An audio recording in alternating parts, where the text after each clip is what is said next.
The only time you can enjoy a Merseyside derby is after they're over and you've won. It's more than 90 minutes, this is your life. It's a football mad city and two great teams. I'd rather be dead than support Liverpool. I'm Ali Menjum and I'm exploring the biggest clashes in European football. These are the games that make or break a season. These are the games that bring whole cities to a stop. These are derby days.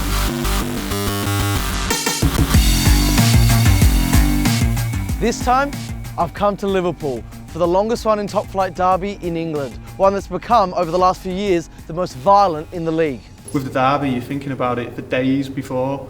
It dominates like everything that you speak about, everything that your mates are talking about. I don't think anyone likes a derby in this city. They'd rather do without them. It's not something anyone looks forward to. And even though Liverpool tend to get the victory, at least once in the season, it's not something anyone looks forward to. You know that the people you're stood next to or opposite, they're from next door, around the corner. You might work with them. You want to make sure they know that you're happy that they're losing. Liverpool is a city that stands apart from the rest of the country with its own unique culture, its own unique identity, and two historic football teams that mean everything to this city.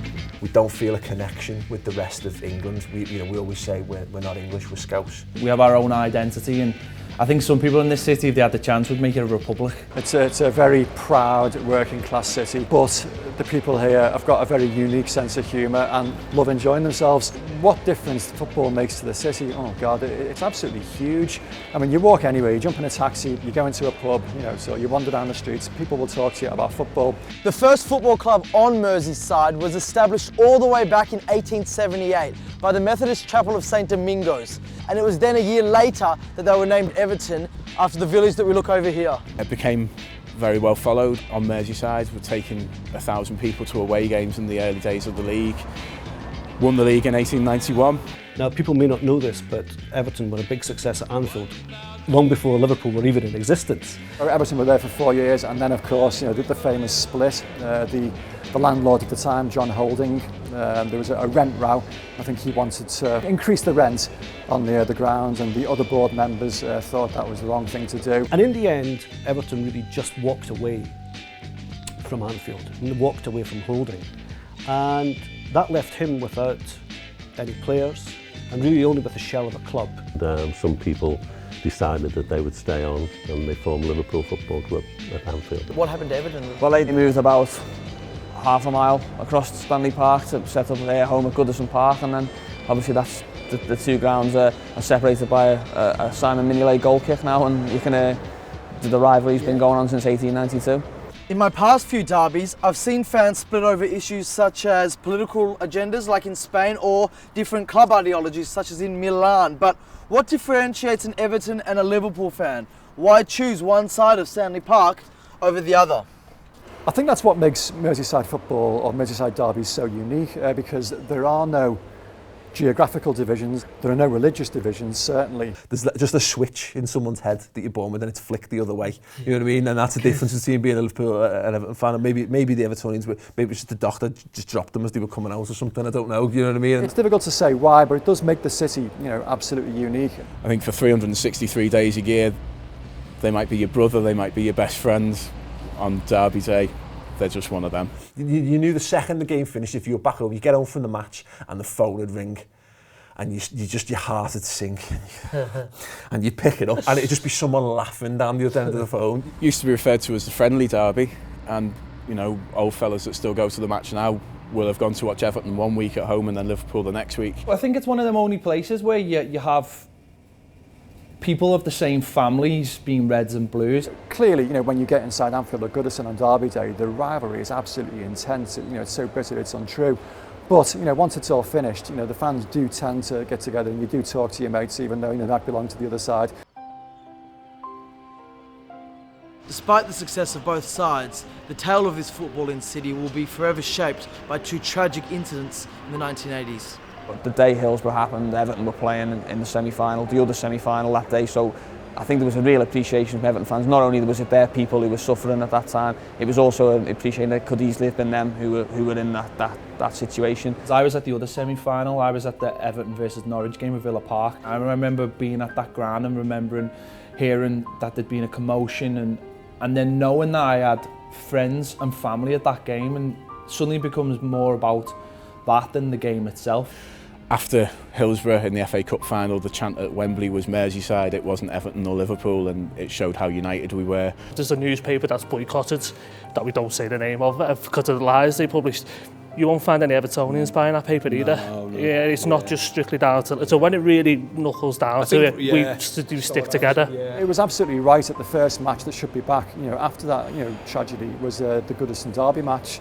And the Liverpool fans, thankful of the support they'd received from their Everton mates, actually made this huge big chain of a blue and white and red and white scarf, which they paraded around the entire perimeter of the football ground.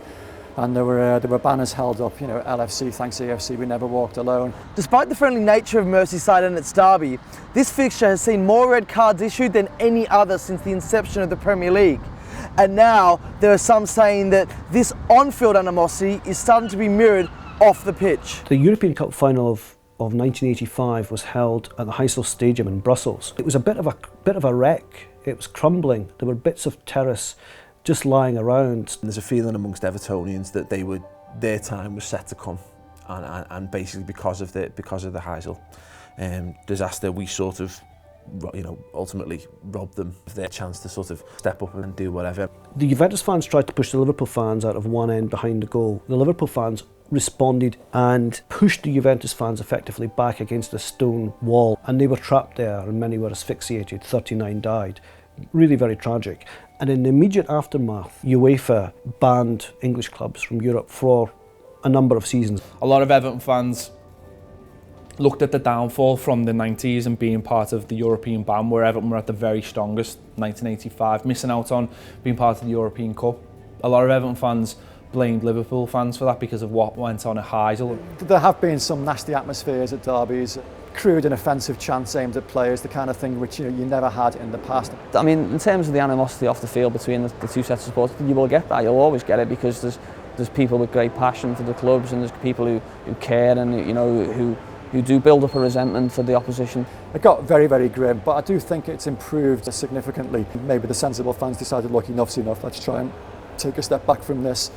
Rivalry's still intense, they still hate each other as much as they ever have done on Derby Day, but it's not quite as nasty and cynical as it was, so fingers crossed we're moving in the right direction again. Now, I've spoken with fans and media about experiencing the Merseyside derby off the pitch, but I want to know what it's like to play on it. So, we've headed down to Liverpool FC HQ, and we've got an interview with Ian Rush, their all-time leading goal scorer. I think in the 80s when we played, for me, I would say Liverpool and Everton, not just the best two sides in the UK, I think the best two sides in Europe. There's absolutely incredible teams. And my two best friends, Kevin Ratcliffe and Neville Southall, they're my best friends. But when I was on the pitch, they were most probably the biggest enemies because you wanted to win. Once you go off the pitch, we'll have a drink together. That's what it was like in the 80s. And I think after that, maybe, it did get a little bit hostile and all that because they didn't know how to be composed. To win derbies, you have to be composed and you have to have a level-headed when you're playing. And so I think some people, they get too excited and get carried away. I think that's why there's been yellow and red cards in derbies. But looking at it this year, I think the game at Everton, the 3-3 draw, was I was like going back to the 80s. It was absolutely incredible.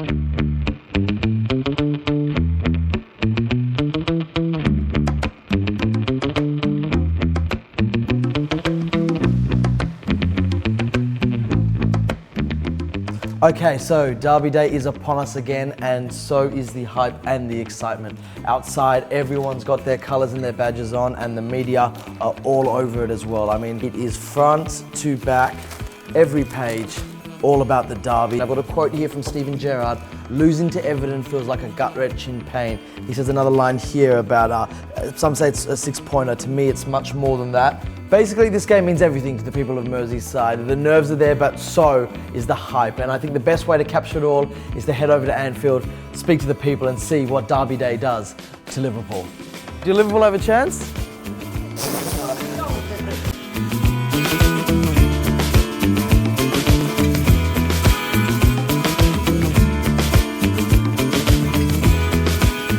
I don't miss a game. I go home and away. I go to all pre-seasons. Went to America and Austria this year. Go to every Everton game home and away. But to me, this is the best one to go to. it's not matter where you are in the league, at the end of the day you want to get one over on your local derby, don't you? The blue half of Merseyside or the Scousers? They're bitter, we got more class than them.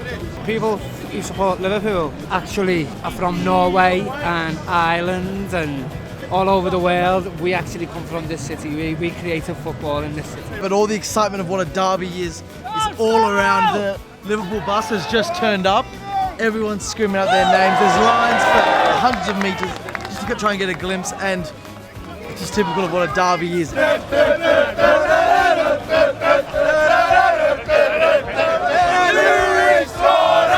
red side's giving me their view, the blue side's giving me their view. Whether or not it's a friendly derby, I'm not quite sure, but what I'm sure of is that there is a buzz here for this Merseyside derby. The only way to find out more is to get inside there. Anfield, it's filling up and it's about to kick off. Let's check it out.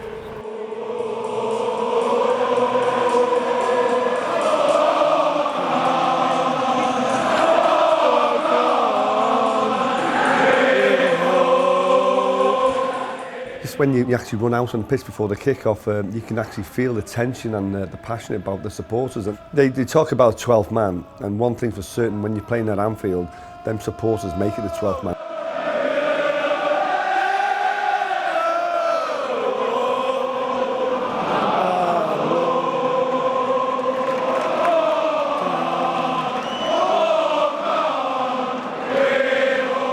You'll never walk alone before the game, and I guarantee you that always makes the hairs stand up on the back of my neck. And then when it finishes, the roar is something else.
On a wet day, you see steam rising off everyone because there's so many sort of wet bodies there.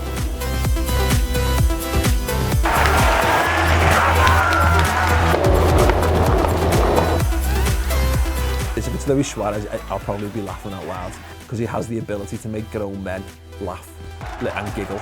And it's not a natural response inside a football ground. He's that good.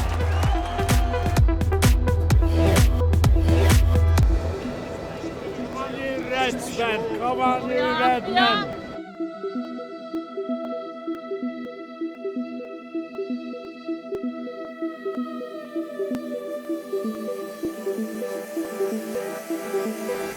Oh, well, how do I describe that? Standing in the Kop with a 4-0 victory, dominating on the pitch.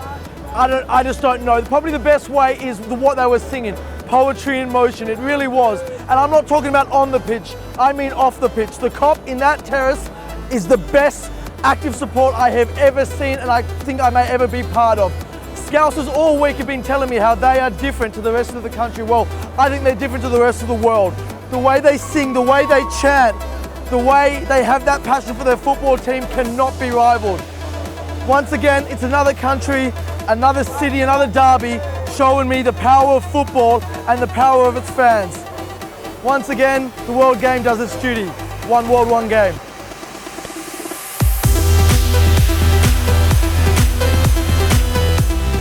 Next up is Rome, the derby of the eternal city. So if you're a Roma or Lazio fan, we want your help. Get in touch with me on Twitter, and even better, subscribe to Copper90 and follow us around the world as we discover the biggest derbies in football.